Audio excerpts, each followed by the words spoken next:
Bem-vindo, amigos do Grupo Espírita Alto de Souza, para mais uma tarde de estudos. Vamos começar com a leitura num capítulo do livro Vinha de Luz, item 134, Alfaias. Naquele dia, quem estiver no telhado, tendo as suas alfaias em casa, não desça a tomá-las. Jesus. Em Evangelho segundo Lucas, capítulo 17, versículo 31. A palavra do Mestre não deixa margem a hesitações. Naturalmente, todo aprendiz vive na organização que lhe é própria. Cada qual permanece em casa, isto é, na criação individual ou no campo de testemunho a que o Senhor o conduziu. Geralmente, porém, jamais está sozinho. Reduzido ou extenso, há sempre um séquito de afeições a acompanhá-lo. Muitas vezes, contudo, a companheira, o pai e o filho não conseguem mover-se além das zonas inferiores de compreensão, quando o discípulo, pelos nobres esforços despendidos, se equilibra vitorioso na parte mais alta do entendimento. Chegando a semelhante situação, muitos trabalhadores aplicados experimentam dificuldades de vulto. Não sabem separar as alfaias de adorno dos vasos essenciais, as frivolidades dos deveres justos e sofrem dolorosos abalos no coração. Indispensável se precatem contra esse perigo comum. Cumpra-se a obrigação sagrada, atenda-se antes de tudo ao programa de vontade divina. Exemplifique-se a fraternidade e a tolerância, acendendo-se a lâmpada do esforço próprio. Mas que não se prejudique o serviço divino da ascensão, por receio aos melindres pessoais e às convenções puramente exteriores. Um lar não vive simplesmente em razão das alfaias que o povoam transitoriamente, e sim pelos fundamentos espirituais que lhe construíram as bases.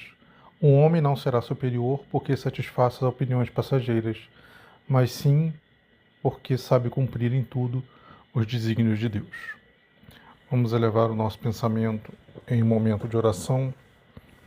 Senhor, obrigado por mais uma oportunidade de estudarmos, pensarmos, raciocinarmos, ouvirmos, lermos sobre a Sua palavra, que nós possamos tornar esse raciocínio parte do nosso dia a dia, parte de nós mesmos, instrumentos transformadores na nossa conduta, no nosso viver, no nosso ser.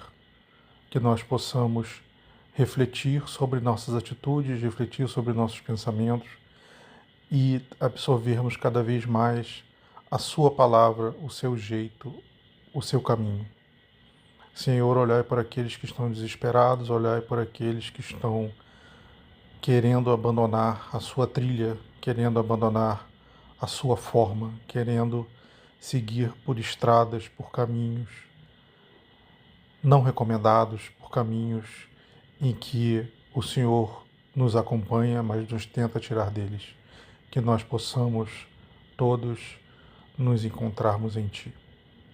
Senhor, olhai pelos nossos irmãos encarnados e desencarnados, que nós todos possamos nos amparar, que nós todos possamos nos estimular e nos conduzir no difícil caminho da nossa transformação. Que assim seja. Hoje, nossos estudos é sobre o tema não separeis o que Deus uniu ou não separeis o que Deus juntou. E nesse capítulo, comumente, a gente é levado a pensar no Instituto do Divórcio. O texto, no próprio Evangelho segundo o Espiritismo, ele já abre com essas palavras, com o questionamento dos fariseus em relação a Jesus, se era lícito que os homens, que o homem pudesse despedir a sua esposa, que o divórcio fosse aceito. E a gente deve sempre refletir e voltar, nas premissas bases do ensinamento, do pensamento, do que Jesus nos trouxe, em que é mais importante a essência do que a forma, ou sendo ainda mais incisivo, né, que só o que importa é a essência. É, nem sempre isso é tão verdade, porque a gente, às vezes, numa boa intenção, a gente, por conta da forma, né, a gente acaba colocando uma obra, né, um auxílio a alguém por terra, mas se a gente olhar de forma mais atenta, a gente percebe que pareceu só a forma, mas no fundo aquela forma estava traduzindo a nossa essência. Mas voltando, né? A gente a todo momento é levado a lembrar da essência divina, do que a gente é conduzido a atuar de verdade, né? E a gente sempre fica atento ao exterior. Quando Jesus fala no ensinamento dele para nós, né, através da fala para os fariseus, ele nos lembra que nos foi dito, né, que o homem e a mulher devem sair da sua casa, da casa de seus pais, e se unir e formar uma só carne, né? Então, não é possível separar aquilo que Deus uniu. E também os fariseus retrucam, né? Por que que então Moisés permitiu a, o divórcio, né? Permitiu que o homem despedisse a mulher. E aí Jesus nos lembra que era por conta da dureza dos nossos corações. A todo momento a gente por esse texto, né, lembrado que existe a lei divina, existe aquilo que é a essência, existe aquilo que é imutável, existe a lei da natureza, né, a lei divina, e aí a lei da natureza, né, a lei da natureza é a lei divina, que a lei natural, ela vale para todos os tempos. A essência vale para todos os tempos. Muitas vezes a gente precisa adaptar o entorno por conta das nossas deficiências, por conta da nossa evolução, por conta daquilo que a gente não consegue fazer. E aí a gente adapta a nossa representação da lei natural em uma lei humana, e essa adaptação em lei humana, ela muda de acordo com os tempos. O texto também do Evangelho nos lembra que, aí mais a instrução dos Espíritos, né, nos lembra que no começo, antes de Moisés, né, ou na época de Moisés, era muito comum a pena ser a de lapidação. O que significa isso, né? Em que a família, né, o homem se casava com a mulher e se ele simplesmente a despedisse, né, se divorciasse, se mandasse ela embora, ele retirava todos os bens, né, daquela família. E no caso, a proibição de se casar de novo, tanto para a mulher quanto para o homem, já seria, né, despedir em permitia o divórcio, né, permitia despedir a mulher, e depois Jesus traz a questão de o homem não poder, né, ser o casamento ser indissolúvel e dele não poder despedir a mulher e a mulher não poder se casar de novo também, como algo que seria um lembrete para o momento em que eles se uniram e não foi levado em consideração a lei divina. Que lei divina? A lei do amor. Quantos casamentos antigamente e atualmente são feitos por questões de conveniência, por interesses materiais. E no caso dos interesses materiais, não é simplesmente aquele casamento por dinheiro. Às vezes o casamento é por beleza, às vezes o casamento é por poder, às vezes o casamento é por interesses puramente sexuais, né? O homem que casa com a mulher que é muito bonita, a mulher que casa com o homem que é muito bonito, e o homem e a mulher que casam com um par rico, com um par poderoso, com um par influente, com um par que vai dar alguma vantagem material. E às vezes há uma atração, às vezes há uma paixão, mas não há um amor de verdade, não há uma confluência de almas ali, não há uma confluência de jeitos, né? Não há realmente uma afinidade. Há um momento, aquele momento as coisas se alinham. Então, enquanto existe dinheiro, enquanto existe bem-estar, enquanto existe poder, enquanto existe algo que vai conduzindo aquele casal junto, eles estão aparentemente bem. Mas em qualquer pequena variação, ou às vezes uma grande variação, aquilo rapidamente se parte. Então, aquele casamento que foi por conta de uma mulher bonita, algum tempo depois aparece outra mulher bonita. Aquele casamento que foi por um homem forte, um homem bonito, um homem charmoso, às vezes aparece um outro homem forte, bonito, charmoso.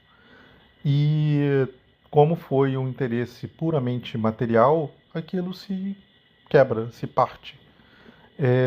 Às vezes o interesse é pelo dinheiro. E aí aparece uma outra pessoa, uma outra mulher, um outro homem, com mais dinheiro. Ou o dinheiro que existia acaba e vem a dificuldade e não há sustentação naquela união para prosseguir.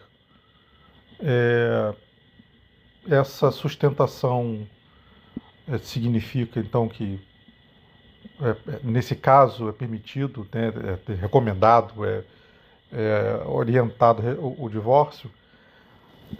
O que nos é dito no texto é que essa união nunca existiu, na verdade. Ela nunca foi feita. Ela nunca foi feita como algo que Deus uniu. Ela foi uma união em que o homem uniu, né?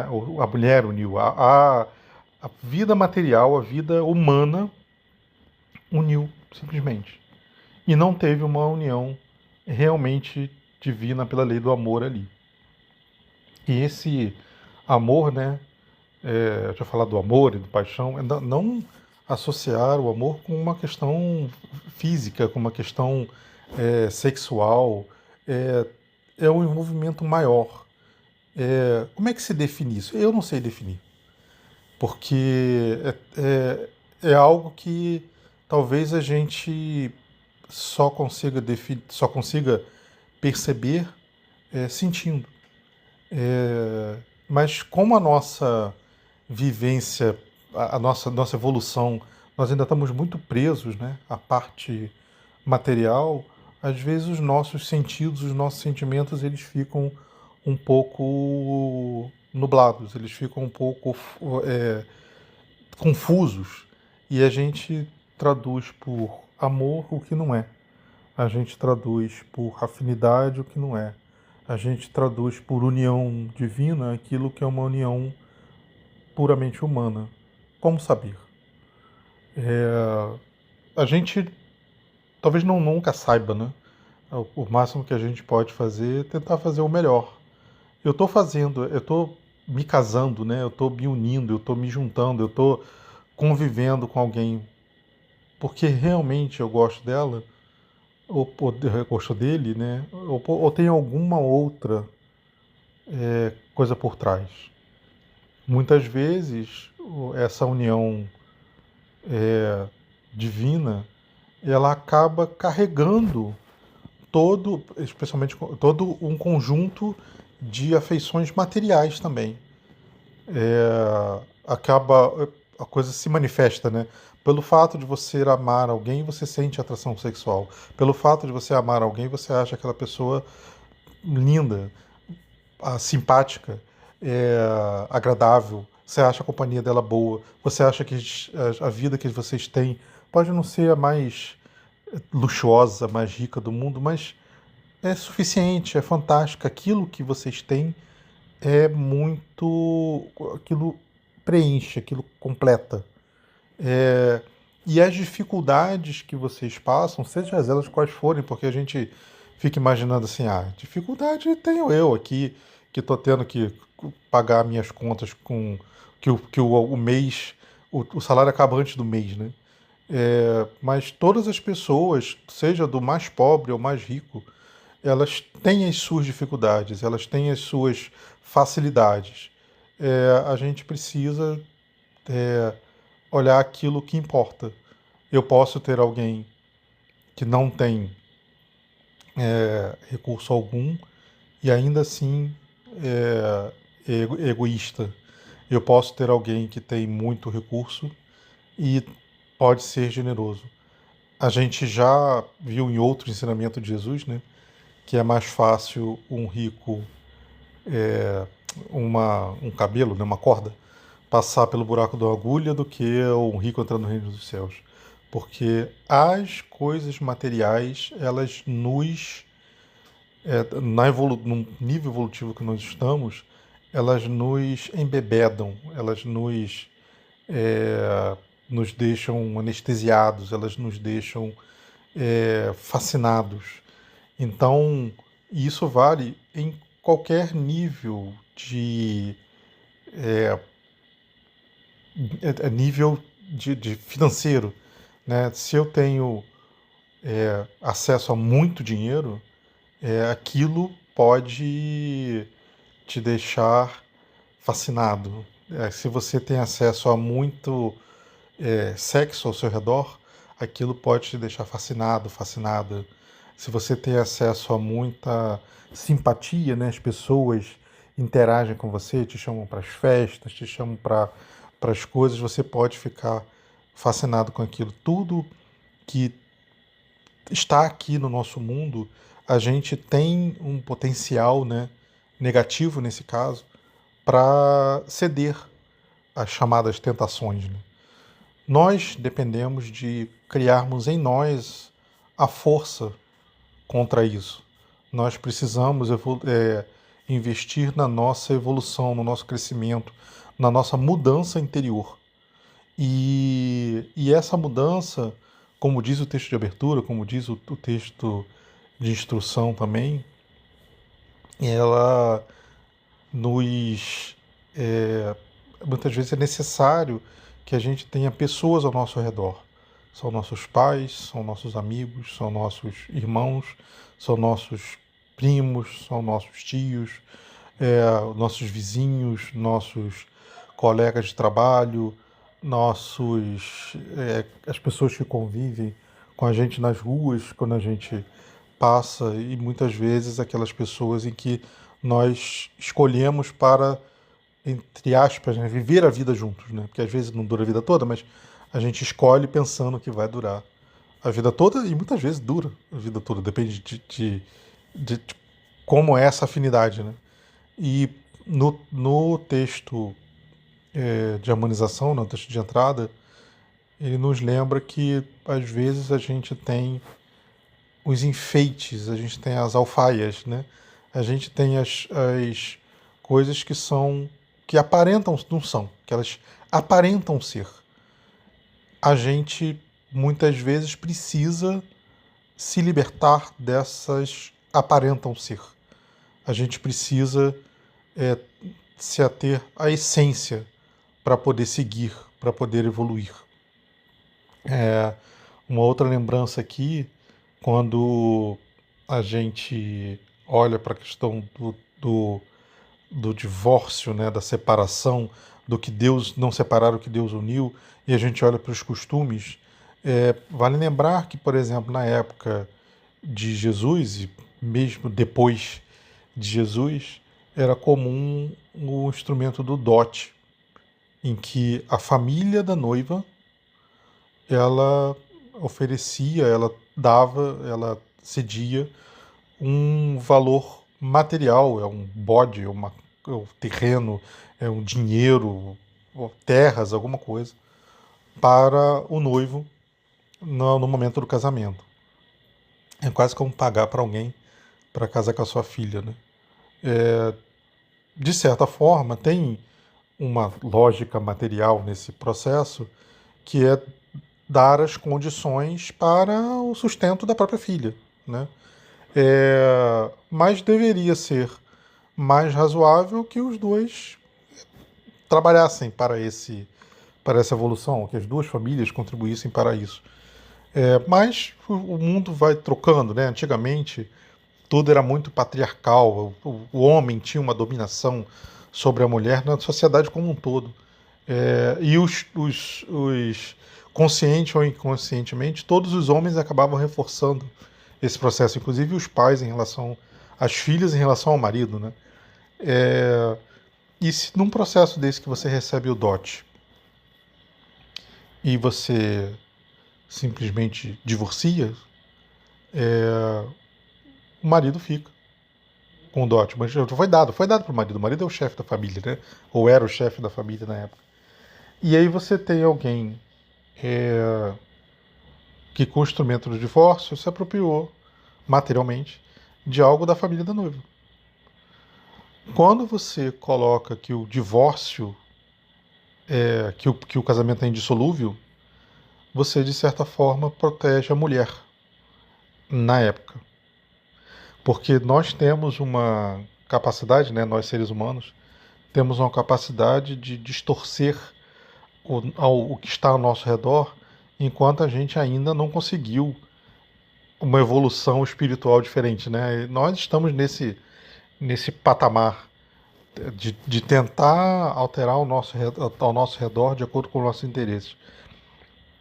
E essa questão da indissolubilidade do casamento, né, acabou virando o que era uma forma de proteger a mulher e a família da mulher, acabou levando ao instrumento de opressão da mulher. Porque foi-se com a história do trabalhar fora, né? Porque antes tá a família trabalhando lá no meio do mato, né? Tá trabalhando na fazenda. Então o homem tá lá fora plantando, a mulher tá fazendo a comida, mas no final tá todo mundo trabalhando, porque se alguém parar de trabalhar, ninguém come, né? Se o homem não fizer o plantio lá fora e a mulher depois não fizer o cozimento dentro de casa, ninguém comia do mesmo jeito. Então, era um trabalho, mas apesar de ainda ser patriarcal, de ter aquela questão da dominação do homem pela mulher, no termos do trabalho, tinha uma divisão de trabalho, mas estava todo mundo ali trabalhando pela família, né? Trabalhando pela sobrevivência. E conforme a coisa foi evoluindo, especialmente depois da Revolução Industrial, a história do ir trabalhar na indústria, né? Ir trabalhar fora, e o crescimento das cidades, a gente passa a ter a possibilidade do homem e da mulher trabalharem na mesma coisa, poderem fazer as mesmas coisas, mas ainda com a visão patriarcal do a mulher é diferente do homem. Da mulher não pode fazer as coisas que o homem faz. E aí a gente tem uma questão do homem é aquele que tem acesso ao dinheiro, é aquele que tem acesso às coisas que são trazidas para casa, ao provedor, e a mulher fica com uma tarefa difícil, com uma tarefa importante, com uma tarefa fundamental do cuidar da casa, do educar a família, do manter a família ali unida e crescendo, né, naquela educação, e o homem cada vez mais se distanciando deste papel, né, porque quando você vai plantar no meio do mato com os filhos, nem que seja só os filhos homens, você tem uma oportunidade, uma necessidade de educação ali naquele processo. Pode ter educação torta, machista, o que seja, mas tem um trabalho do homem na educação dos filhos ali também. Na hora em que você tem um homem trabalhando fora e a mulher presa dentro de casa, você passa a ter o homem simplesmente pode se distanciar da educação das crianças, né? Ah, isso é trabalho de mulher. E aí você transforma o casamento, dependendo, né, se ele não é um casamento guiado pela lei do amor, pela lei divina, né? E realmente vira um instrumento de opressão, você tem a mulher presa dentro de casa. Porque ela não pode fazer nada, porque ela não pode separar, porque o marido tem as escapadas dele na rua, porque ó, coisa de homem, homem pode. E aí, nesse cenário, o divórcio passa a ser um instrumento para a libertação da mulher.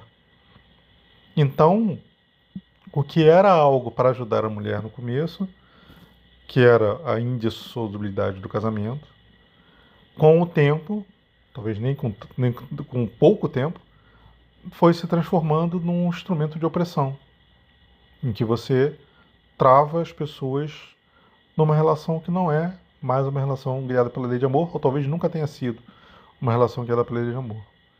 E aí, nesse momento, o divórcio está separando o que Deus uniu, pelo que a gente viu no texto, pelo que a gente vê no texto, não.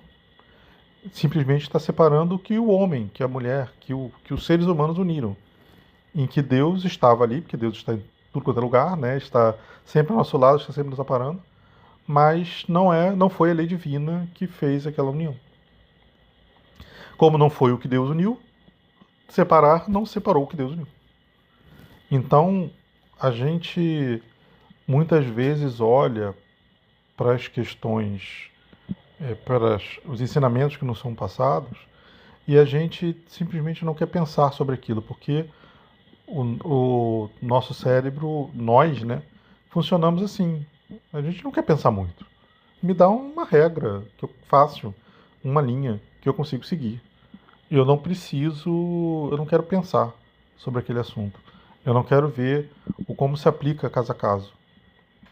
Porque isso que eu estou falando aqui sobre o divórcio, então a gente pode chegar à conclusão de que, então casar para quê? É melhor que a gente tenha uma relação aberta, né, em que as coisas sejam todas livres e soltas e cada um fica com o que quiser no momento que quiser. De novo, aquela história do pendular, né? A gente vai de um extremo ao outro e a gente não consegue encontrar o meio termo, a gente não consegue encontrar o caminho do equilíbrio, porque então não pode ter dissolver o casamento, agora eu quero dissolver o casamento a cada semana. Como também já foi falado no texto de abertura, muitas vezes, ou quase sempre, ou sempre, a gente precisa estar cercado, estar junto com pessoas que vão fazer a caminhada junto conosco, que vão fazer a evolução junto conosco.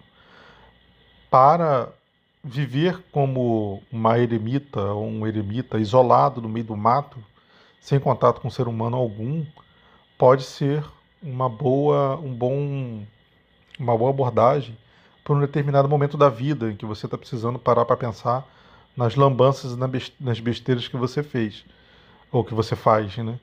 Mas não é uma maneira de evolução nem humana nem espiritual. Nós somos seres sociais, nós precisamos interagir com os outros.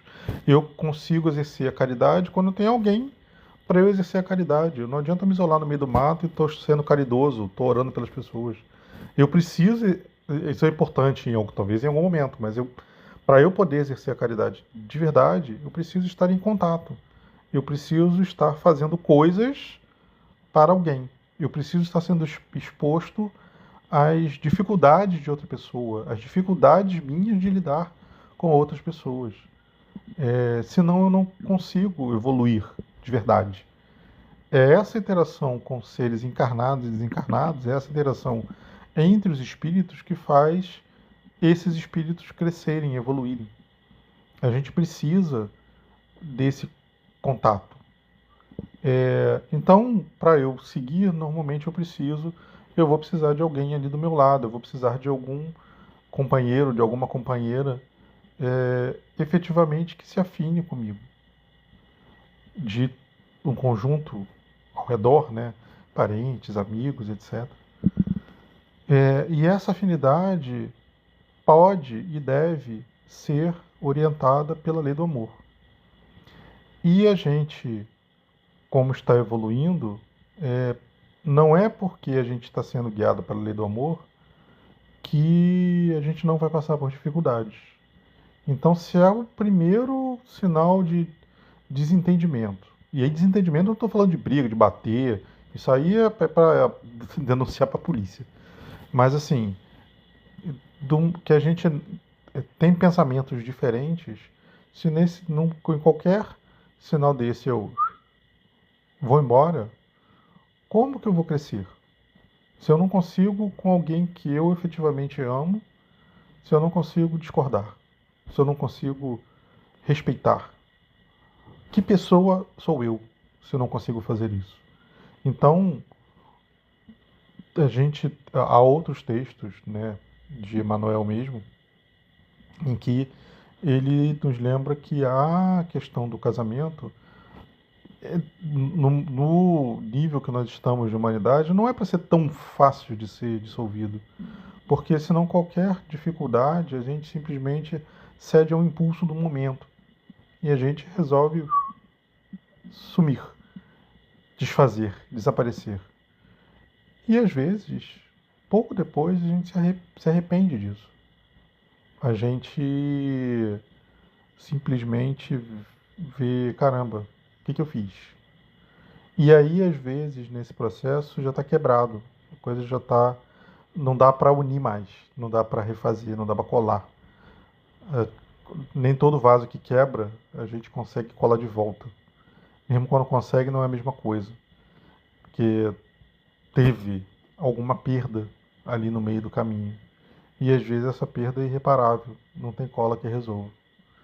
Então nós precisamos procurar a união através da lei do amor, através de realmente tentar tirar os interesses materiais da nossa união. Isso é difícil demais, porque no nível de evolução que nós estamos, a gente acaba sendo enganado por isso. Muitas vezes é a paixão pelo corpo, é a paixão pela fala, é a paixão pelo dinheiro, é a paixão pelo poder, pelo acesso, pelas relações, né? As pessoas ao redor. Isso tudo fascina de tal maneira que a gente simplesmente acha que realmente é uma união por amor. Mas a primeira rachadura, a primeira dificuldade, a gente percebe que não era. Mas aí não é que é tarde, porque nunca é tarde, a gente consegue, ainda mais hoje em dia, as coisas são menos presas, né? A gente está um outro patamar de leis humanas também, mas a gente muitas vezes pensar que perdeu tempo, que poderia ter aproveitado aquele tempo de uma outra forma. Mas Deus está a todo momento nos dando segundas, terceiras, quartas, vigésimas, centésimas chances. A gente muitas vezes precisa reconhecer que errou e tentar não errar de novo, tentar errar de uma outra forma, tentar aprender com o erro. O que eu deveria ter feito diferente? Como eu deveria ter me comportado? Como eu deveria ter escolhido? Será que eu deveria ter seguido por essa trilha só porque era conveniente? Será que, dado que eu já fiz isso, o que eu posso aprender? O que eu posso aprender para não incorrer nesse erro de novo? De usar esse momento para o meu crescimento. Às vezes, num processo desse, a gente quer se desfazer de tudo e a gente precisa lembrar que às vezes mesmo coisas que não deram certo, mesmo caminhos que não deram certo, podem render bons frutos. Às vezes nesse casamento que acabou se dissolvendo, você pode construir uma amizade. Às vezes nesse casamento que se dissolvendo, você teve filhos que são também companheiros de jornada. Às vezes nesse processo você se descobriu, você descobriu coisas sobre você mesmo que você não se dava conta. Tudo que a gente passa nessa vida é uma oportunidade de aprendizado, de crescimento. Todos os convívios que a gente tem com as pessoas são oportunidades para a gente ser diferente, para a gente descobrir o como fazer e o como não fazer. A gente precisa estar atento a, a essas oportunidades, estar atento a essas pessoas, para que nós possamos agir da melhor forma que podemos. Às vezes é o estar junto, às vezes é o estar longe, às vezes é o unir, às vezes é o separar. Conforme a gente vai aprendendo, a gente vai colocando em prática a lei divina, a gente, em algum momento, vai conseguir discernir melhor, vai conseguir descobrir melhor, vai conseguir identificar melhor quando é o interesse puramente material, quando é o interesse divino, ou qual a gradação que isso está acontecendo, né? Porque muitas vezes não é simplesmente puramente material ou não é puramente amor, né? É, essas coisas se misturam no patamar que a gente está, essas coisas se misturam. A gente tem que conseguir perceber melhor essa mistura e se a parte material sair, o quanto sobra? Se a parte material se desgastar, o que resta? Porque o que a gente é ensinado, o que a gente é colocado, o que a gente é trazido é que se a parte divina não existe, se a parte divina está ausente, nada se sustenta. Vamos nos concentrar para o momento de oração, para o nosso encerramento. Senhor, obrigado pela oportunidade de refletir sobre a nossa conduta, sobre os seus ensinamentos, que nós possamos levar daqui, de hoje, uma pequena semente que germine em nossos corações, em nossas mentes, em nosso ser, uma semente transformadora, que nós possamos continuar nessa jornada longa e árdua de pela sua trilha, pela trilha da nossa transformação. Agradecemos o seu amparo, agradecemos a sua companhia, agradecemos a inspiração e o conforto que o Senhor nos traz a todo momento, que nós possamos nos manter no caminho reto, que nós possamos nos manter firmes, que nós possamos seguir na sua trilha, que nós possamos seguir na nossa transformação. Obrigado, Senhor, por este momento, que assim seja.